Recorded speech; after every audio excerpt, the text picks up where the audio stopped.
Welcome to AAS in Asia 2020 and to the wonderful Hyogo Prefectural Museum of Art here in Kobe and to this beautiful Tadao Ando design building.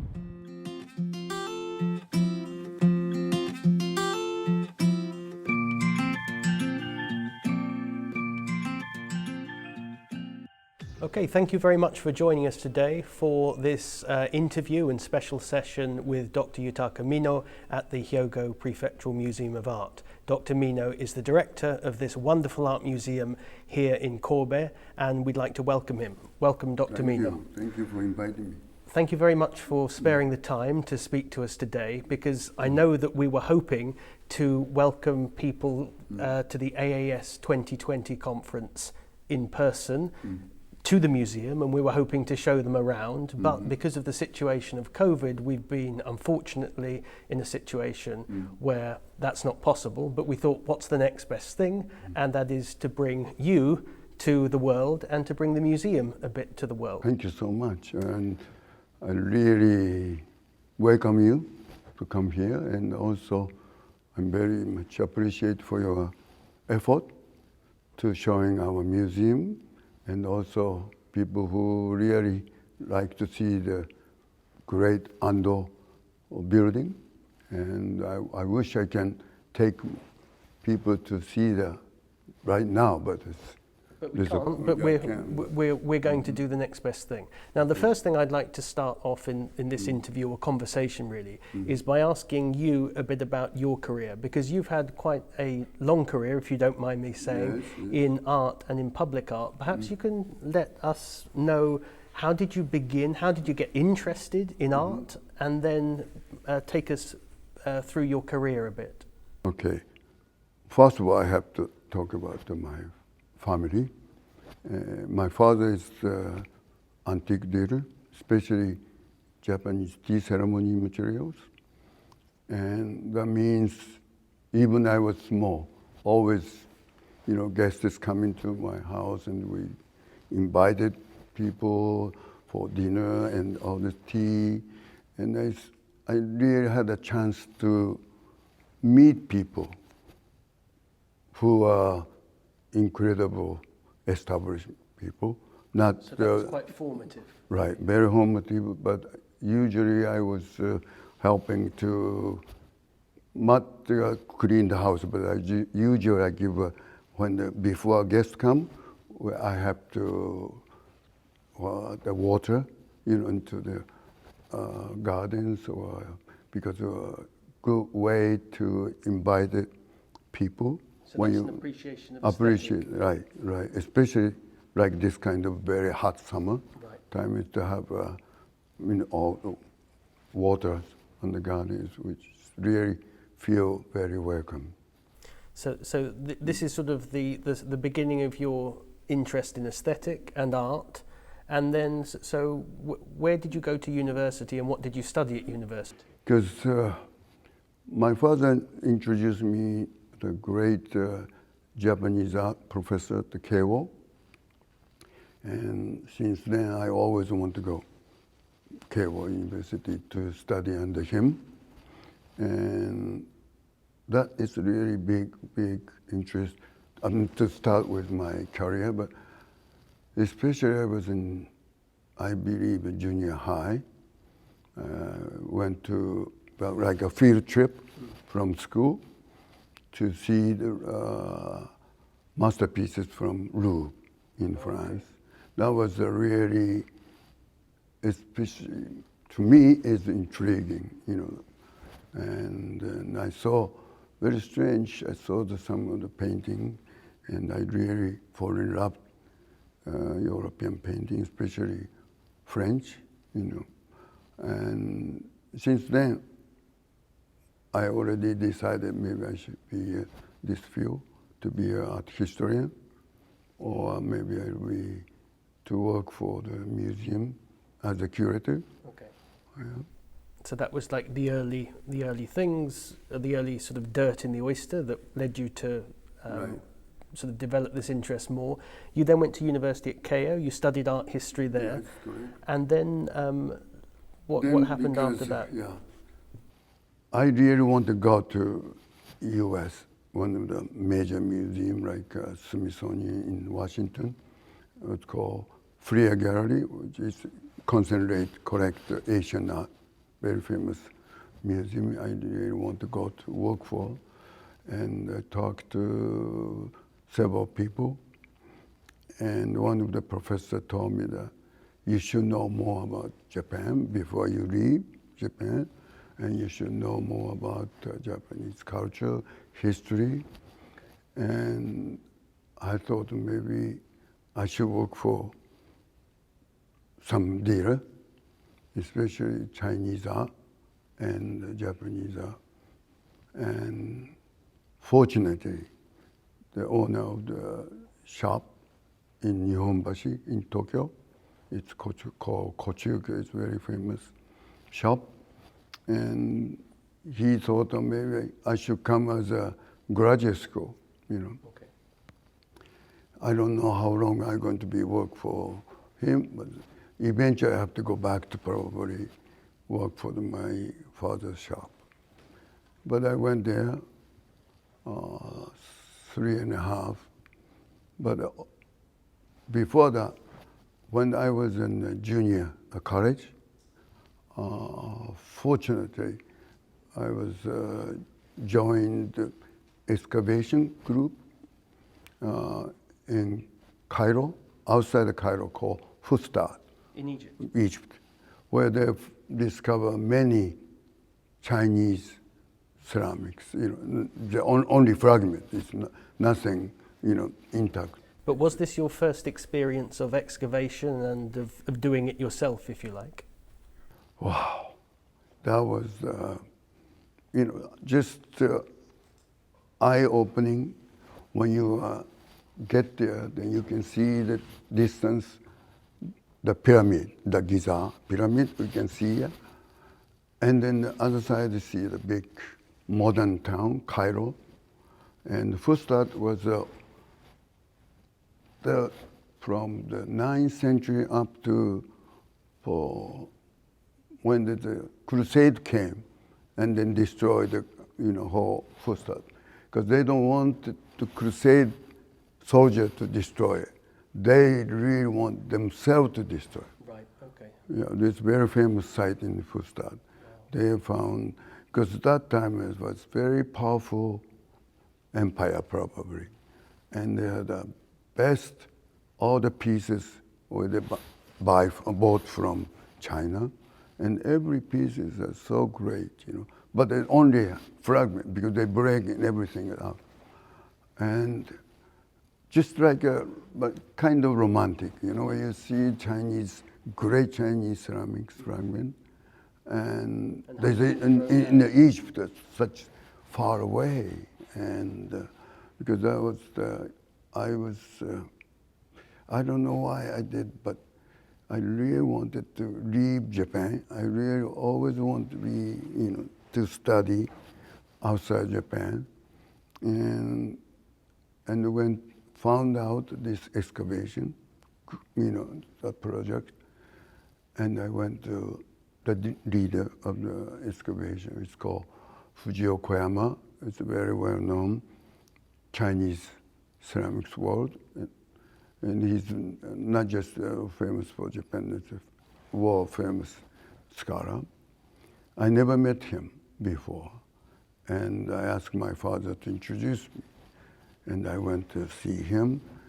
I will pay to join this excavation. Please take me. And I was a junior. And in January, I will miss the major test. That means I have to stay 1 more year, but I don't like to stay 1 more year. And I went every professor where I'm taking courses and asked him, I'd like to join this excavation. It will be a once a lifetime chance. And everybody really understand me. And they gave me all A, If I'm taking the test, maybe I never get the A probably. But anyway, I had a chance to leave. And I went to this. excavation group was the really change to my real life. And also, I used to be a Japanese art major, but then suddenly I changed to Chinese art. But that time I don't care, just I want to leave, Yes. you know. And then my job was, I have to over 1 million shards in the storage, full storage in the fusta, and I have to pick up from the 1 million shards, you know, everywhere, because they bought, you know, also they made their own, and they copy from China. You know, some of them it's very difficult to, you know, identify whether this is the Chinese or this is the, you know, European copy.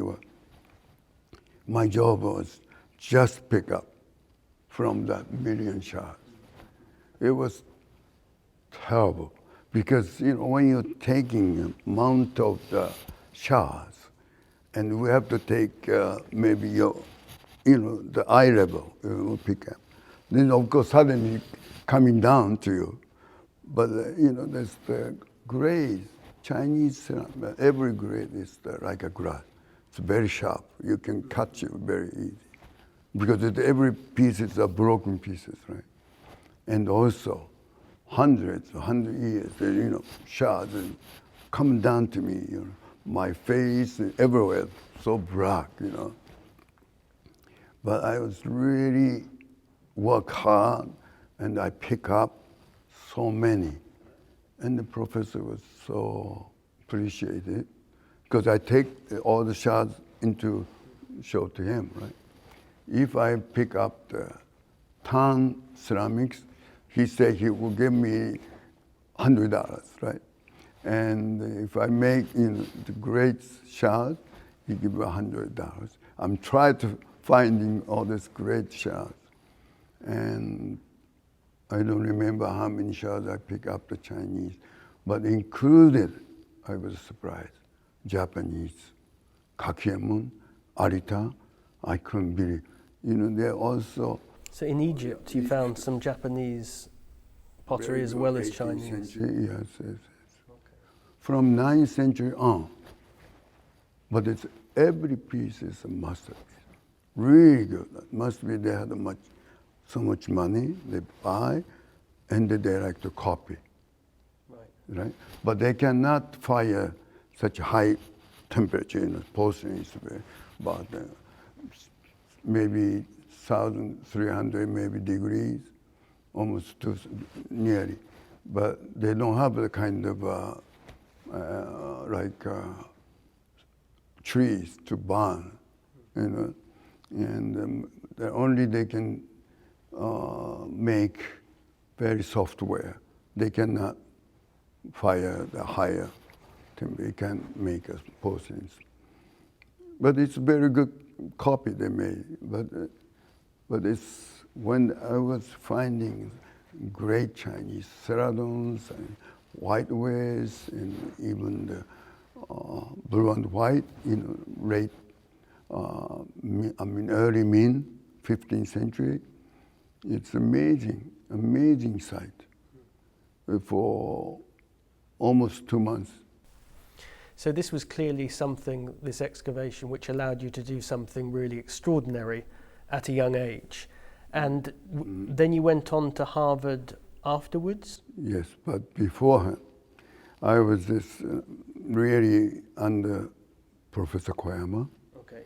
And he was very strange, I say, but he very impressed me to know this field, yes, you know, because I never studied before. And but kind of intuition when see it, and I was really into. I was so much interested in this field, and especially great pieces, such remote, far away from China, from Japan, Asia, to brought to this country in Egypt. I was very impressed and changed all my really mind, changed to me.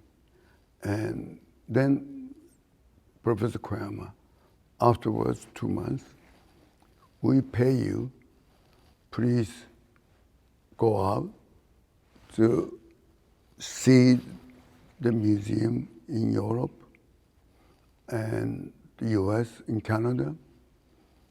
And I went every museum and where they have a great Chinese collection. Because I was with named Professor Hasebe-san. He's one of the best students for Koyama when he was studying at the Tokyo University. And I was with him. I never met him before, when joined this excavation. And Hasebe-san and I, the only two people to pick up all the shards. And the Professor Mikami is another very famous professor from Tokyo University, and Koyama. They just look at where we brought all the shards. They classify when they made, what important.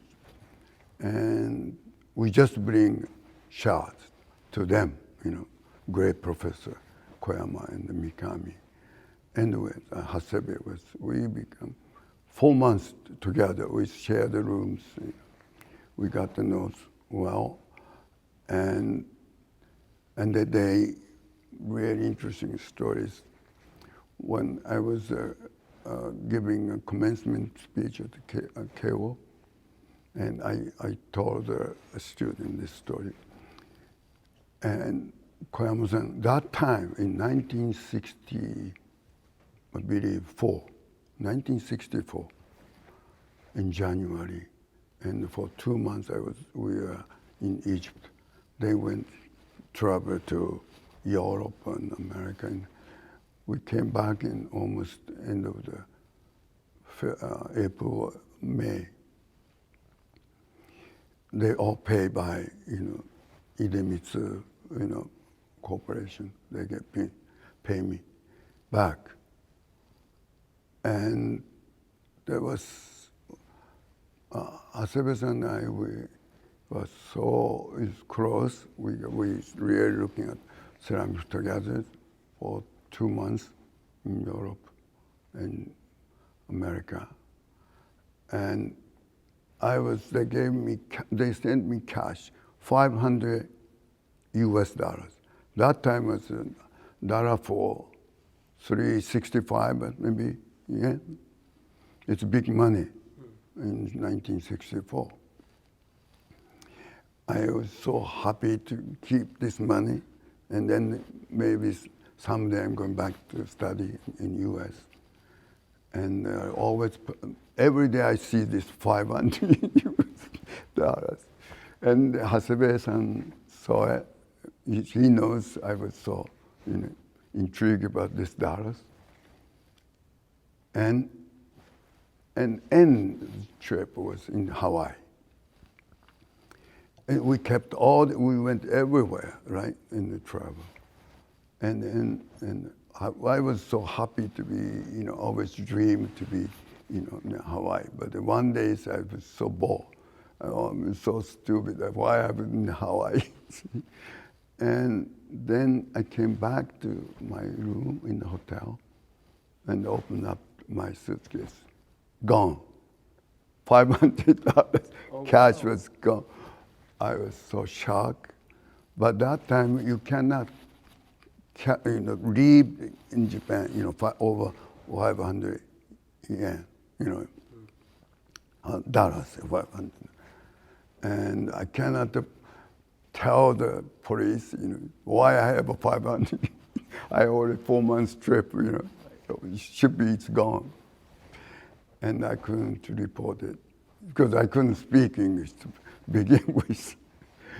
And I thought, then my, Professor Hasebe was crying, because he knows I was so, that $500 was like a dream money. And And I told Asabe-san, please, I will back to U.S. I have to take this money back, someday. Therefore, you don't need to please. Then I really, decided I had to go back to U.S. to get money back. Right.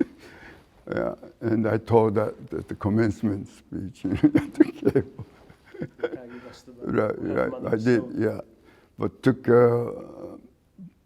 7 years to took money back from U.S. Right. Then really I learned how to look at, art, which is really important to me. Even my, score is not great at the college, but. And then I went to Koyama with my professor. One day he came to see me.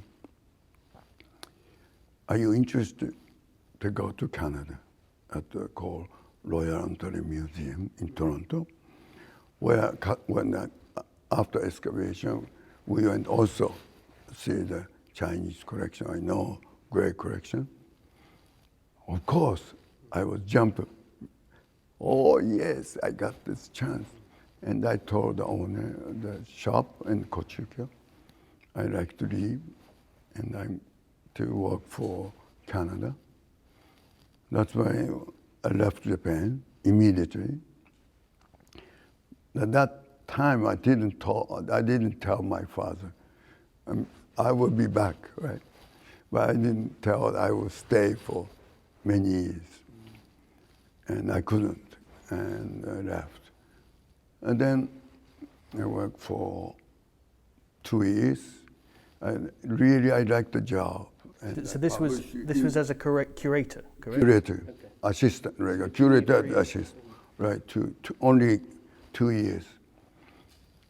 But every summer, they invite me back. Even I was in Harvard too, but I decided because that time the curator of the Asian art at the Toronto, Xiaowen Xie, is doctor actually. She's very important scholar, and he told me, "You must get the PhD, because I know you not be happy to be assistant. You should be a curator.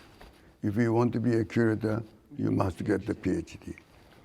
And that time is very famous professor called Max Rohr at Harvard, and I will write to him recommendation. You must go to work at Harvard under Professor Rohr. Oh my gosh, no way I can go to Harvard, but I have to get everything ready, and I have to take, because I was already Canada. I cannot take a TOEFL, test, English test. And the Consul General office in the US gave me the English test. And I was there, I took test. And then apply Harvard. Of course, I got in. But I was in Harvard, you have to take, what is called, 4 courses in the graduate school. When you're freshman as a graduate student, I said, no way I can 4 courses in 1 semester. I told the professor, can I do 1 for 1 semester, a second, 2, 3, but that means we cannot give you, maybe we give you tuition free, but you can do that. But if you want to do it, you have to pay for living costs. Because I save money, because I save a lot of money at Toronto. Half of my salary was, I saved. But then second year, I took 4.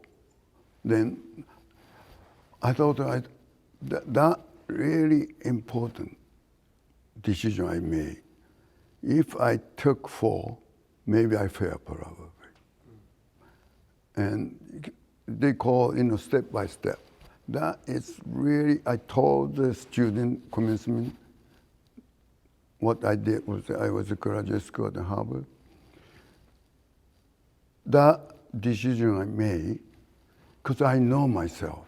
Even people say, oh, you're so smart, you can do it, you can do it. Other people all you tell you. But I know myself, limitations. And that really, every time I think over this, if I took it, maybe I failed long time ago. Maybe I went back to Japan probably.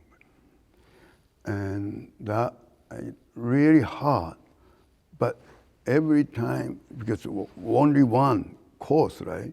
I wrote the best paper. Because I can do one concentrate, the whole paper. And second, 2, and 3. So it was important you took your time and got it right. Exactly. I got A+, all A+. Otherwise, the professor was so, confident on me. He really went out to great corrector call.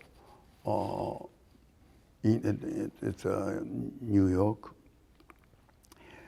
And he really paid all 5 years in Harvard, pay me.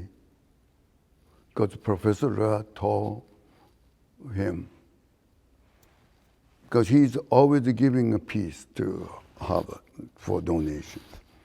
But for 5 years, would you mind not to give the pieces, artwork, give it to Mr. Mino? Then we become a very close friend, and that professor was really not just my work, but even, personally, he always invited me dinners, and he never invited any other students. Somehow he really, because I know ceramics so well, but best advice he gave, where I entered, and I went to see Professor Ross. I know, you know Chinese ceramics. Therefore, don't write Chinese about paper, because you already know. Right. You have to study some other paintings, yeah.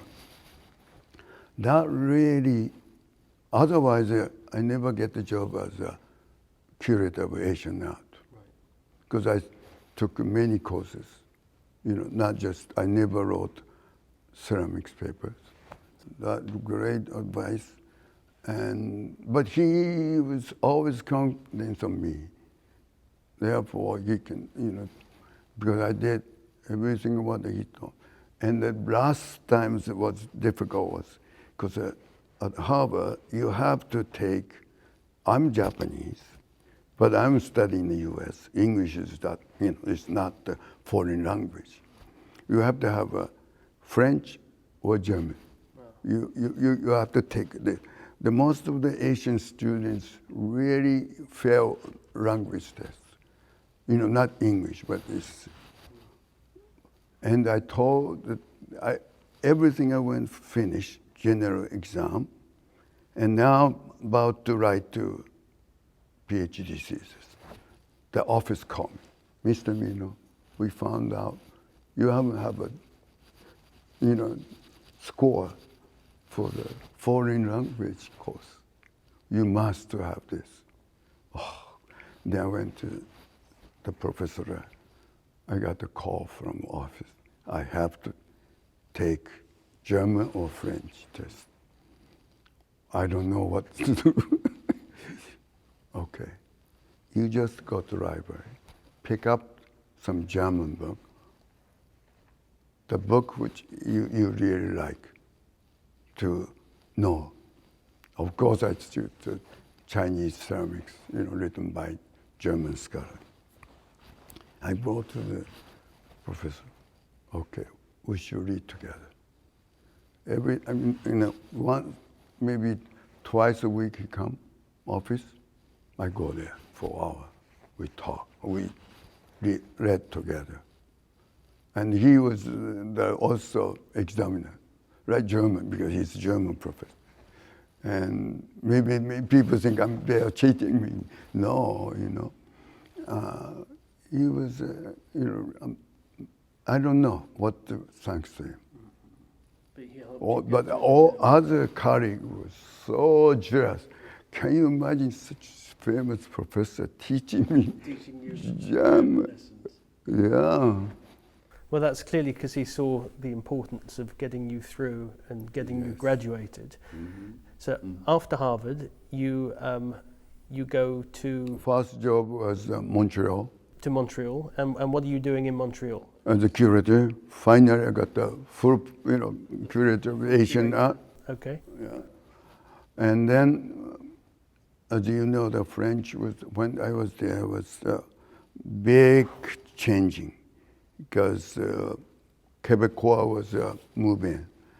And suddenly, year and a half after work at Montreal, I have to speak French.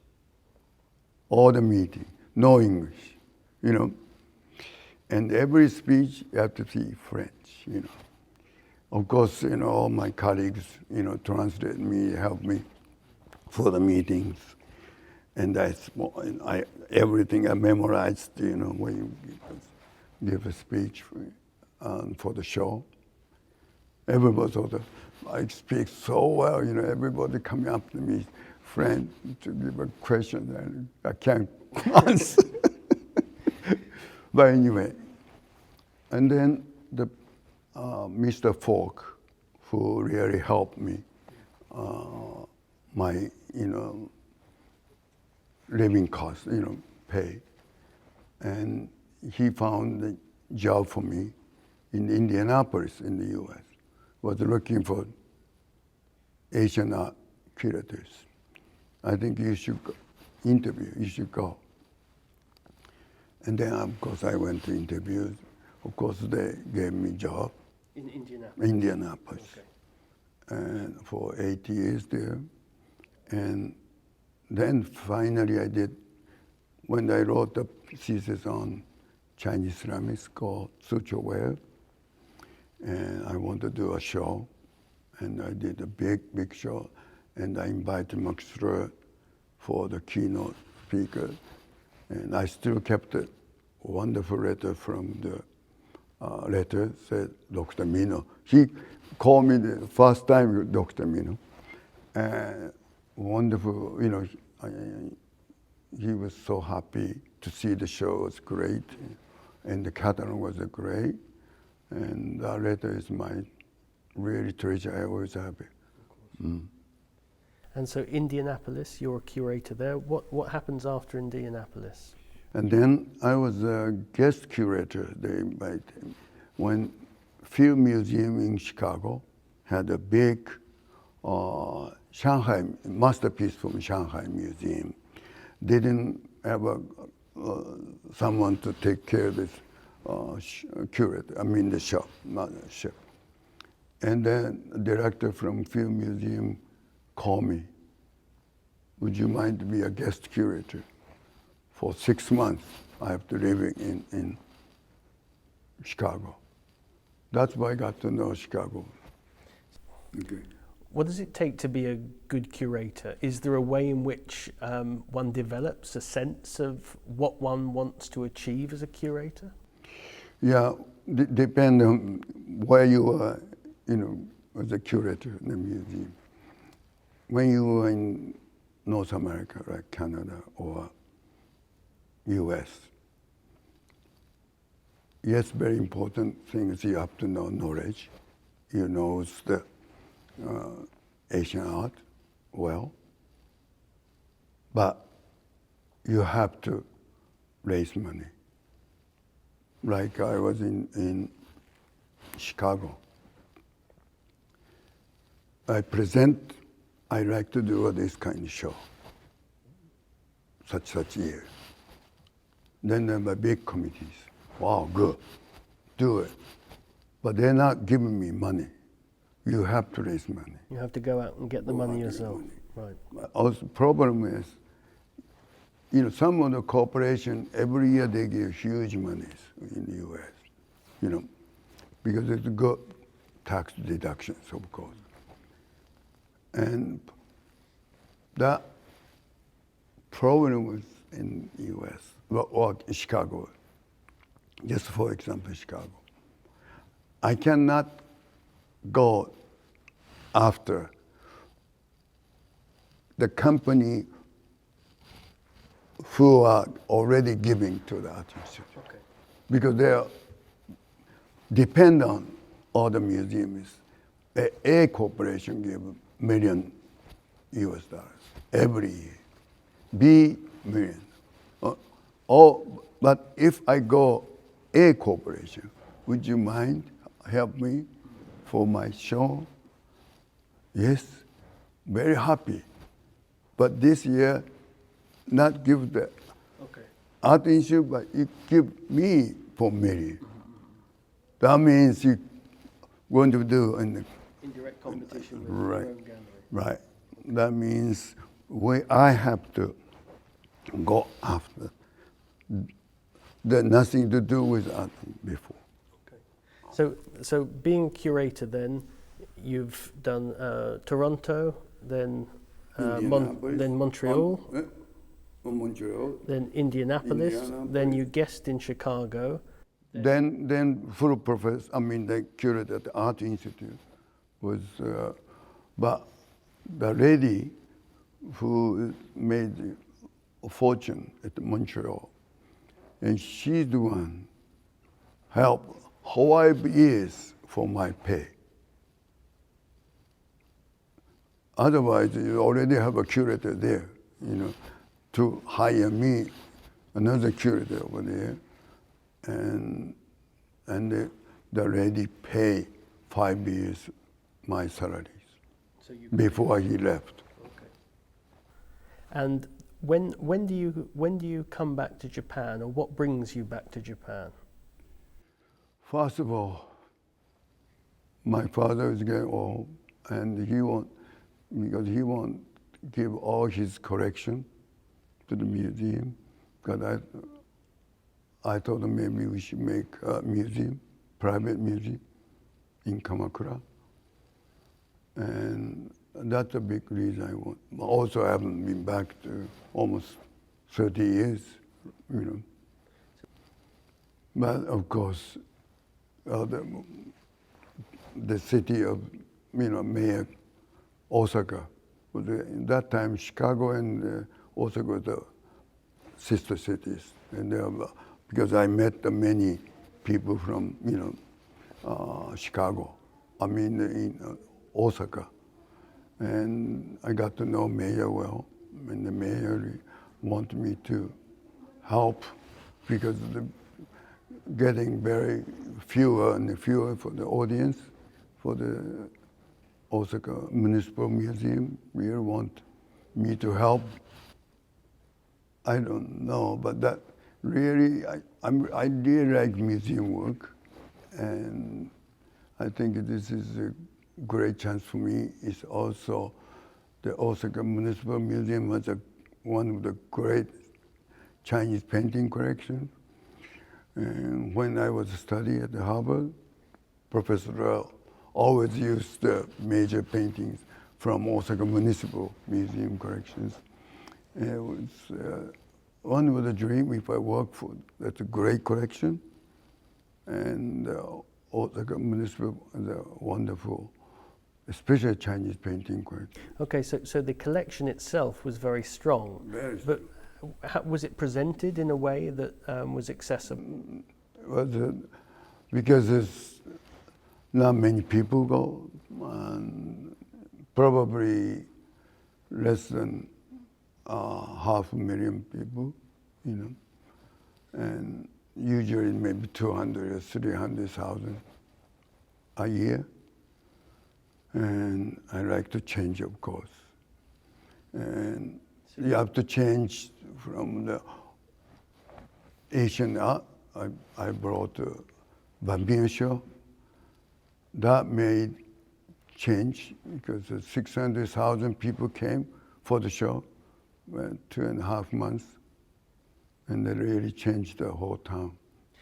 Something that I know you hold to be important is to make the sort of museum come outside of its walls and sort of go out into the community and remind the community it's there, sort of drag the people inside, and that sort of public engagement role I know you hold to be very important. Perhaps you could say a bit about that.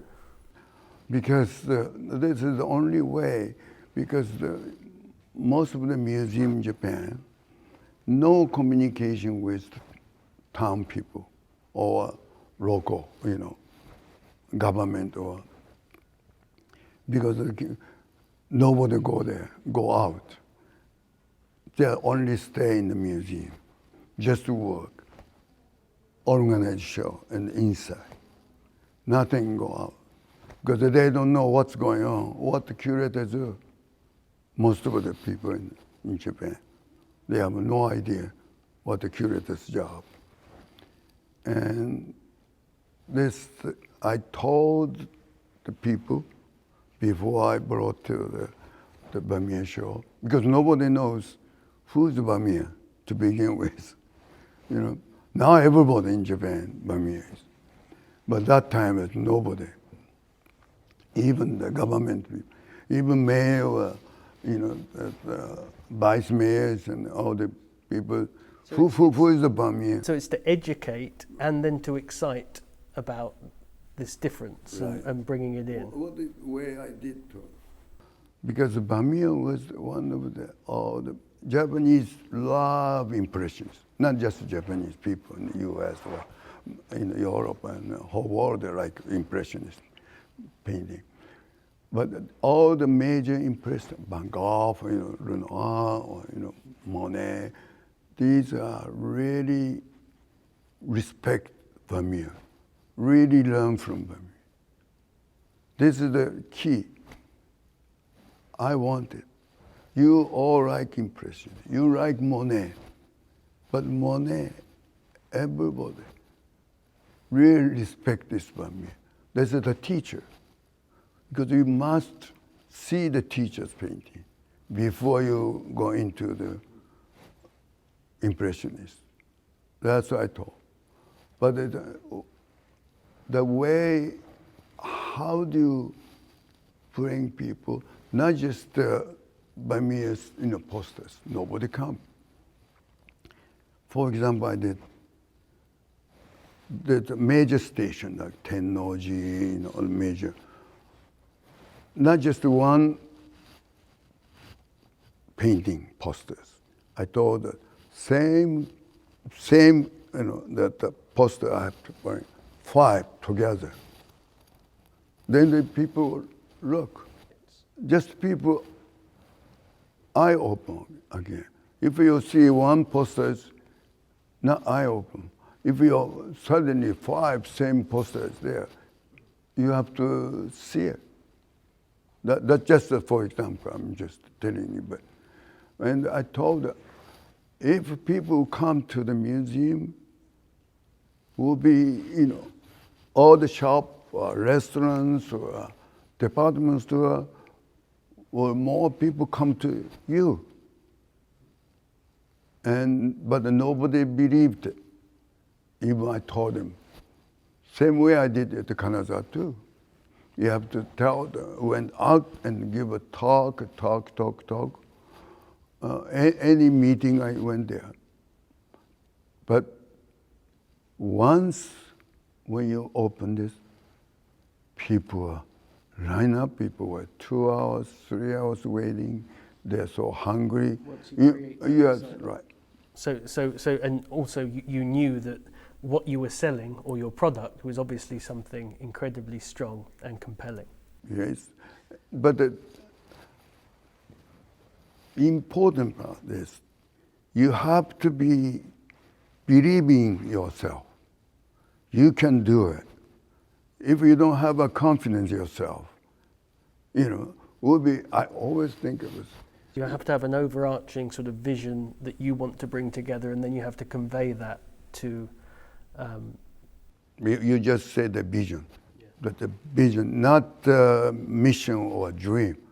They can do anything you can. But vision, you have to do it.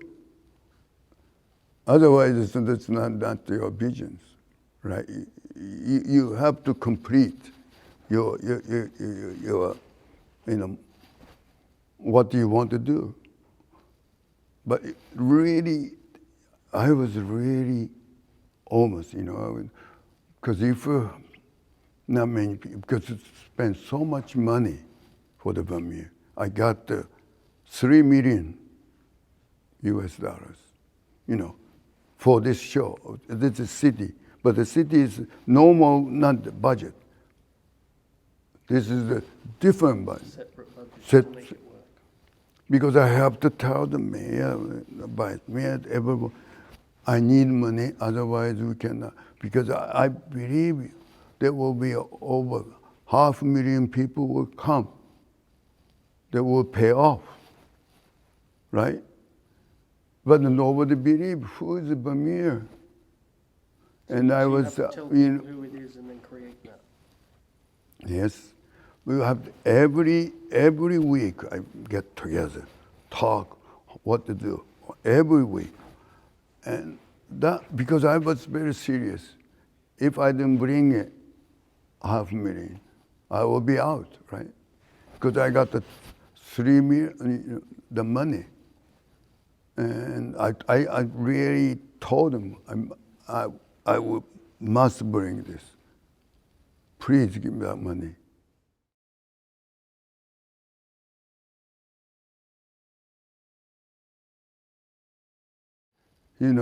I was born in Kanazawa.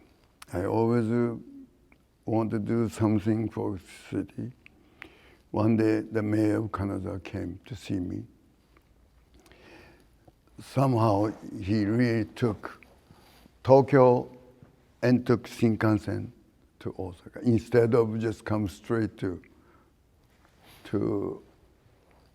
here. But he really want people, because that time was they're looking for the director for a long time. They're almost going to be finishing it, but they haven't decided who should be the directors.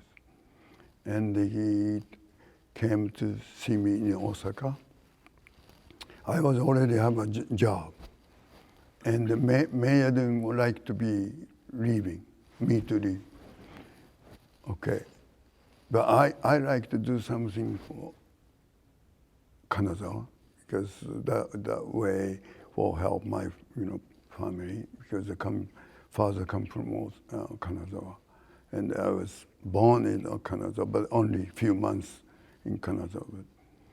But always my thinking about the Kanazawa, that's a great chance to help Kanazawa. Okay, I will do once a month, once a week, will help you in Kanazawa.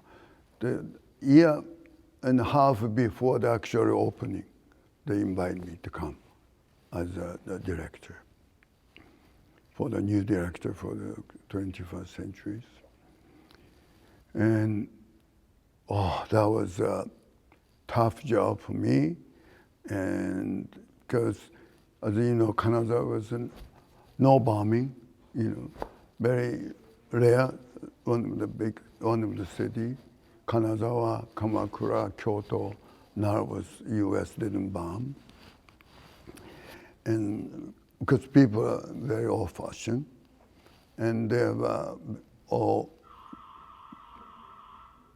museum in Canada, the provincial museum, but they don't have a city museum before. And the mayor really wants different from the normal museum. There will be a contemporary, like almost since 1980, not before. But in Kanazawa will be a tough place to open contemporary. And I have to really think about what to do, how you will get the people to the museums, and nobody believed, going to be so many people come to the museum. The only way I thought, contemporary, I have to teach children. The children, I invite whole children of about 40,000 kids, 40,000. 40,000 grade school and junior high altogether. I like to invite the whole 40,000, and then the kid will really tell the parents, it's so fun, I like to come. Please take me to the 21st century. So you wanted to get the adults through the children and through their enthusiasm. Right, correct.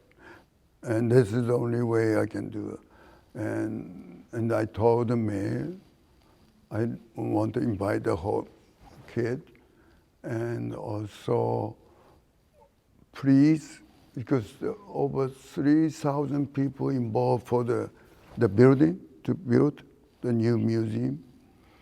And I need all the people who involved to build the museum, write down, engraved, and the plate to put on somewhere in the museum. That means all the family, please come. Probably all come, because my father involved in this museum. My grandfather was involved. They must come. And because I have to have at least 100,000 people my hand. This is my way to bring people. If I don't have that kind of confidence in my hand, 100,000 people, I will be very nervous. Because I told the mayor, and also the first day as a director, I told all the media, because they asked me, how many people are you expecting for this museum, for the opening? I told them, because Canada has 450,000. That means 300,000 to 400,000 people are expecting to come for the first year. I told them, I have to have 10. Then open, completely change. Because I gave maybe 100 times, I gave a lecture in all the communities, all different meetings.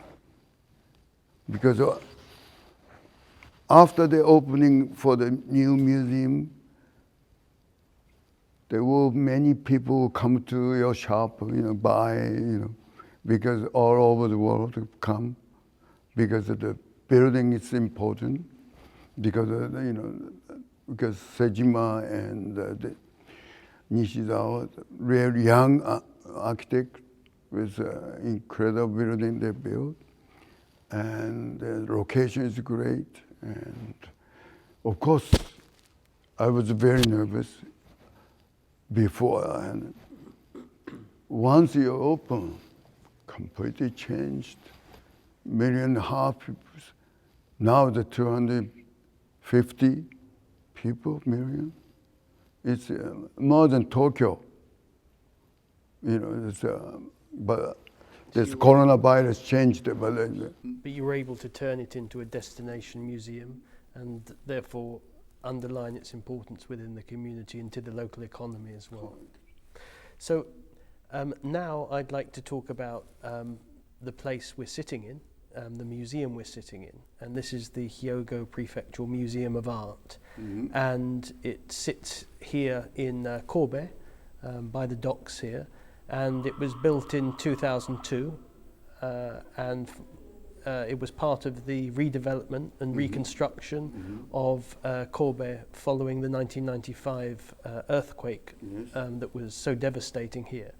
So can you tell me about how you came to be involved in this museum, and because this is the museum of which you're currently the director?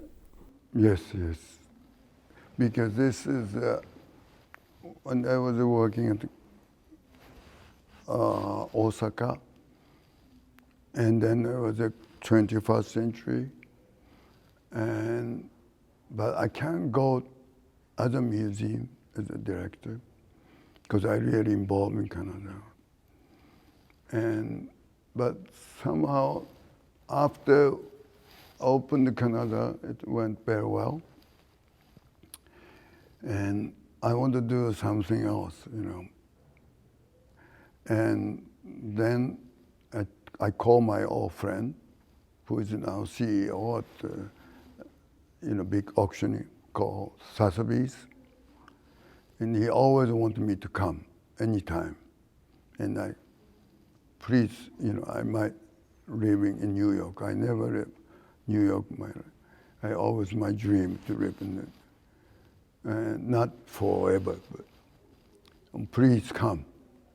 And then as a vice president, gave me the position, and I thought maybe good pay.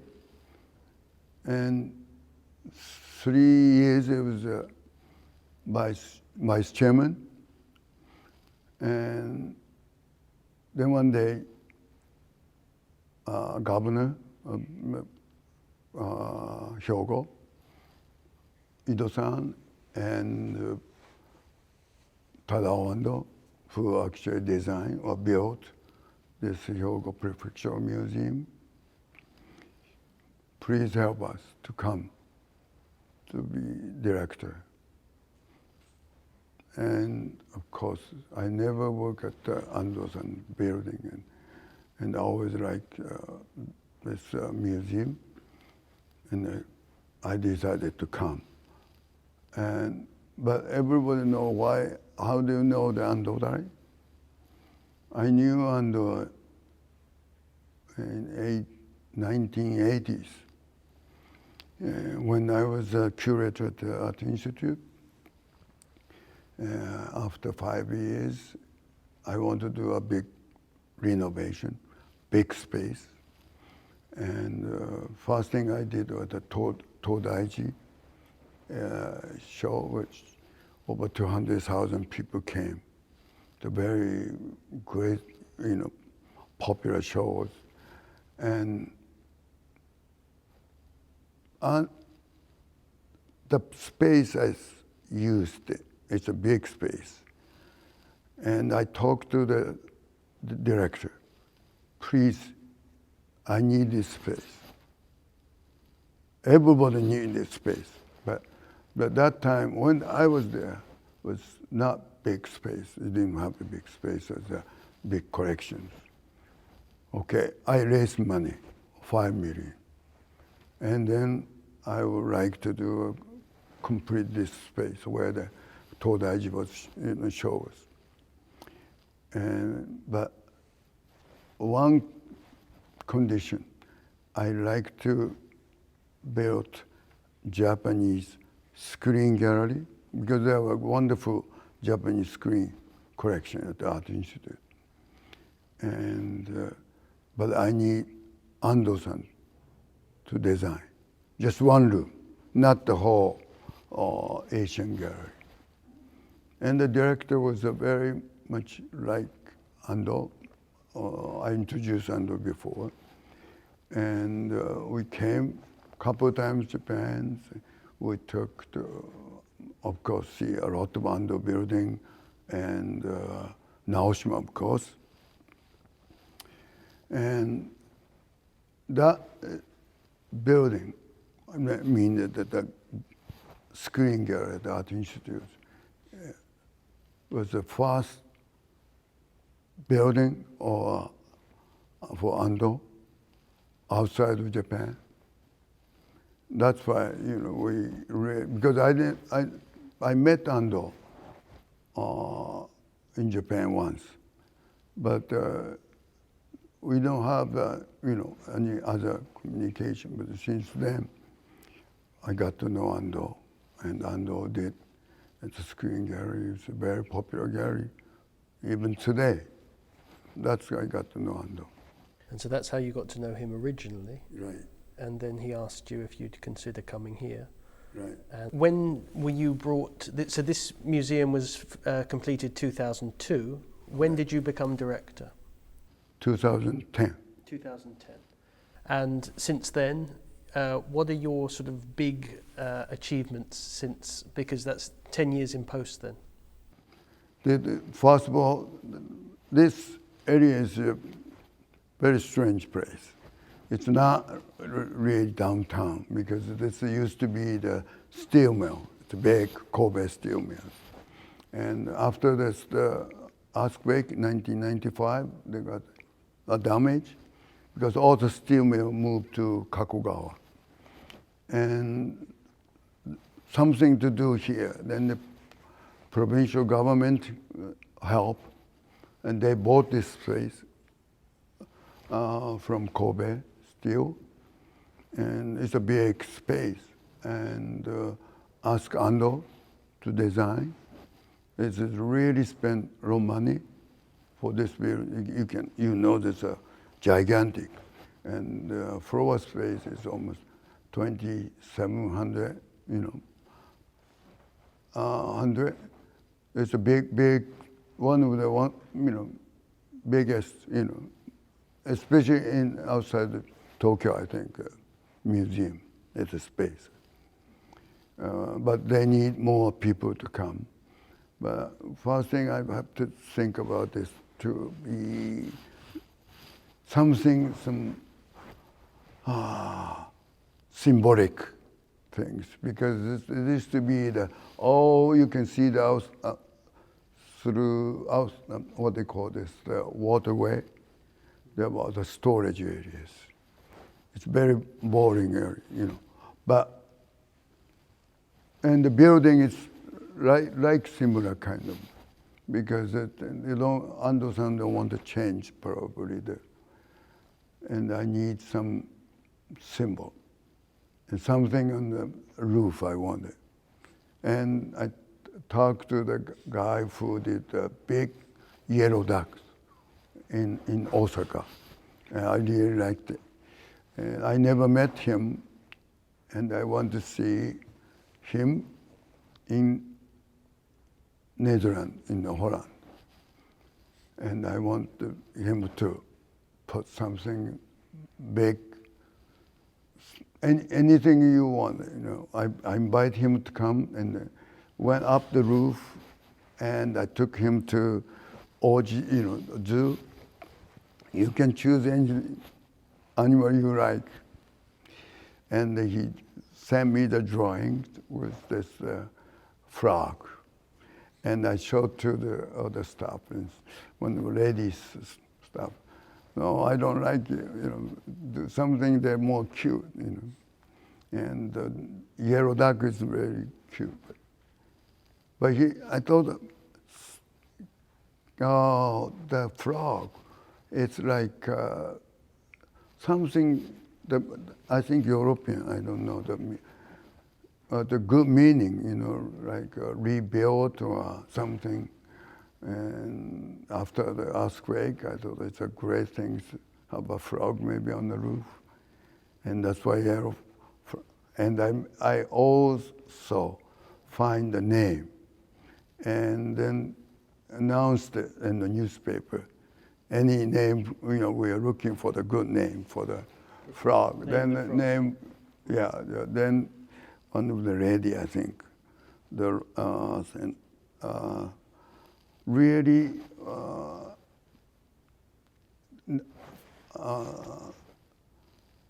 the name, and also we should have the space from the old museum was on the old space in Haldane Mori, we call, used to be near the Hankyu line. And we should get some connection from the train station. To the old museum to this museum.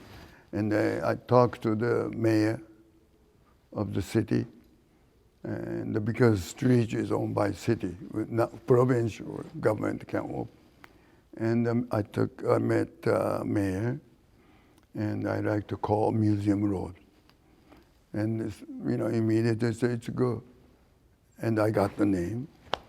And I went talk to the Hanshin railroad company, whether that's closest to our museum, Hanshin Line. And the name Iwaya is, we need some name, the provincial name, that's Hyogo.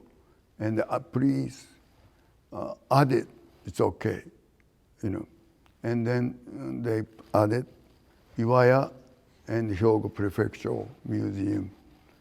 Then I think it changed, probably more people come. To let people know it's there, Name. and to create a museum road so that they know they're on the right station and the right road, and then into the museum.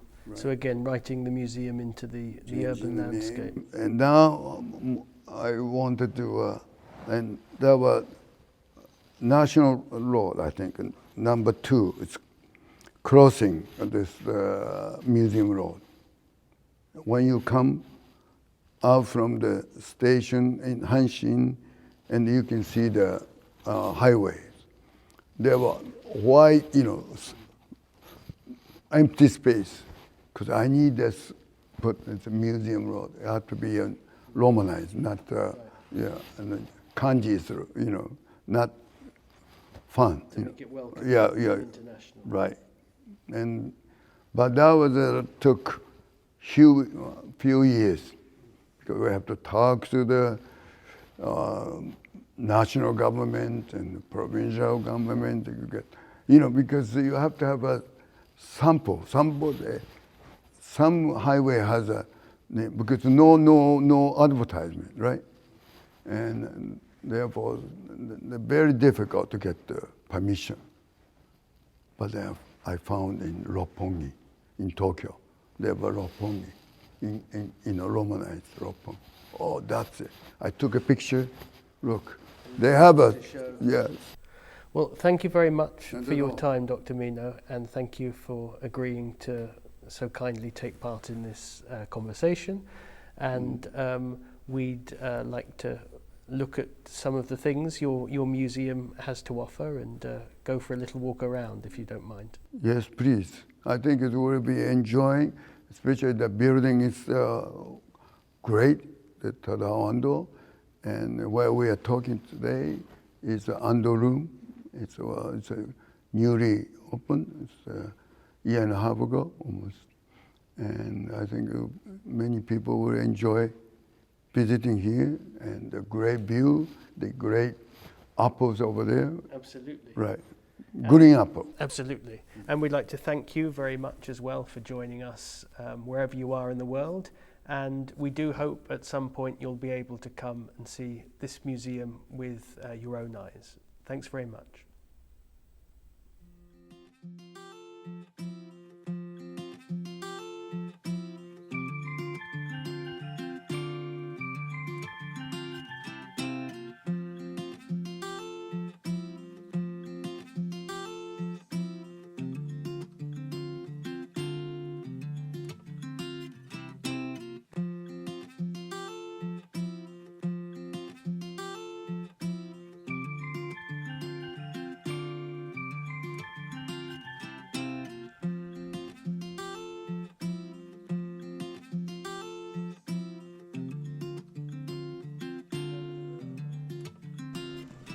These are very international.